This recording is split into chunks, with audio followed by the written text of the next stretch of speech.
Hello friends, welcome to Devishri collections. ఈరోజు digital ప్రింట్లో సారీస్ వచ్చేసాయండి. 8 కలర్స్తో వచ్చేసాయి. వీటి కాస్ట్ ఓన్లీ 450 మాత్రమే. ఈ సారీ పింక్ కలర్ అండి.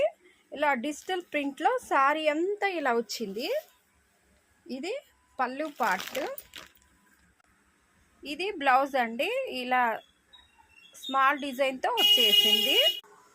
ఈ కలరు రామా గ్రీన్ కలర్ అండి. ఇది ఎల్లో కలరు, ఇది బేబీ పింక్ కలరు, ఇది డార్క్ కలరు రామా గ్రీన్ కలర్లో, ఇది బ్లూ కలరు వైలెట్, ఇది పిస్తా గ్రీన్ కలరు, ఇది డార్క్ గ్రీన్ కలర్ అండి. వీటిల్లో కలర్స్ అన్నీ చాలా బాగున్నాయి. 400లో సారీస్ వచ్చేసాయండి. అతి తక్కువ కాస్ట్లో